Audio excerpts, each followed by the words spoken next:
Nouvelle est le thème du semestre 2 de la troisième année collège. La définition de la nouvelle. C'est un récit court, en prose, centré autour d'un seul événement, mettant en scène peu de personnages, mais fortement caractérisé dans un cadre spatio-temporel délimité à la différence du conte. Les caractéristiques de la nouvelle. La nouvelle est un récit, donc elle représente un texte narratif, une histoire que l'on raconte.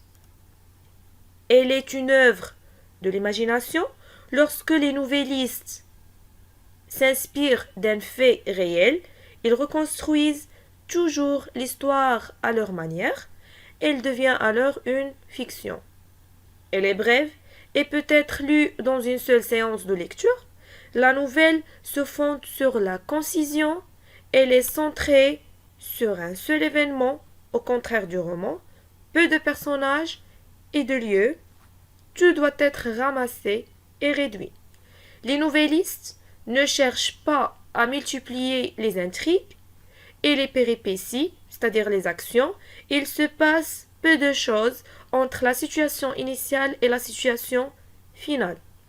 La fin est souvent inattendue et prend la forme d'une chute, parfois longue, de quelques lignes seulement.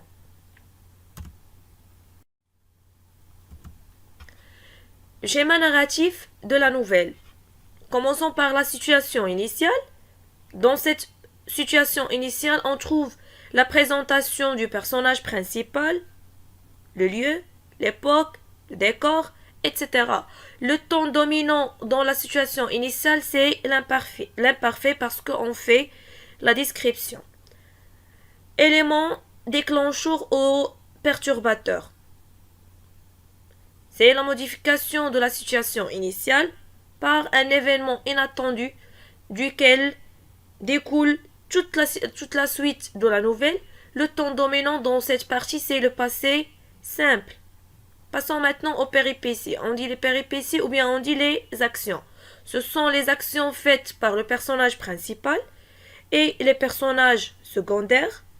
Le temps au passé simple, souvent, qui vont permettre, donc ces personnages secondaires et principaux, qui vont permettre l'évolution psychologique du personnage principal. Maintenant, le dénouement ou résolution ou chute met en terme aux actions et surprend généralement le lecteur. La situation finale, résultat et fin du récit. Passons maintenant à quelques types de la nouvelle. Commençons par la nouvelle réaliste. Une nouvelle réaliste est une nouvelle qui, comme l'indique son nom, se fonde sur la réalité, mettant en scène peu de personnages, mais fortement caractérisés dans un cadre spatio-temporel délimité. Elle est centrée sur un fragment de vie ou une anecdote. À la différence du conte merveilleux, elle est ancrée dans le réel.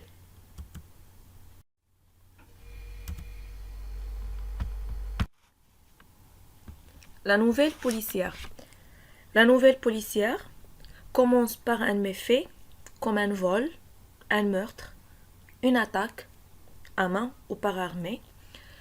Elle se construit autour d'une enquête menée par un détective comme vous voyez sur l'image, professionnel ou bien amateur. L'enquête est donc la partie la plus importante de la nouvelle policière car elle rassemble tous les éléments qui permettront au détective d'élucider le méfait et d'appréhender le coupable.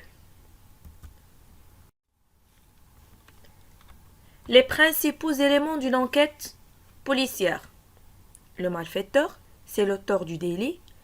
Le détective, le personnage dont la mission est d'élucider le méfait.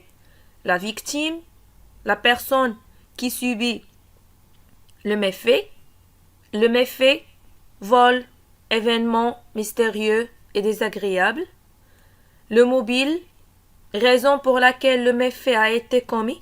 Argent, amour, vol, ambition, vengeance, éliminer un témoin gênant. la manière dont le méfait a été commis, c'est-à-dire le lieu, l'heure, l'arme, le brouillage des pistes, la manière dont le coupable a brouillé les pistes pour éviter d'être accusé, déguisement du malfaiteur, faux d'indice, la scène du crime, l'endroit où le méfait a été commis, et les indices que le malfaiteur a laissés derrière lui. 9. Le cadre de l'enquête, les lieux où évoluent les personnages impliqués dans l'enquête. Les témoins, il s'agit soit de témoins du crime, soit de témoins qui permettent de vérifier les alibis d'autres personnages. Les indices, les informations qui peuvent incriminer, les objets, des phrases qui les ont trahis, des témoignages qui se contredisent, les preuves scientifiques, des empreintes, ainsi de suite.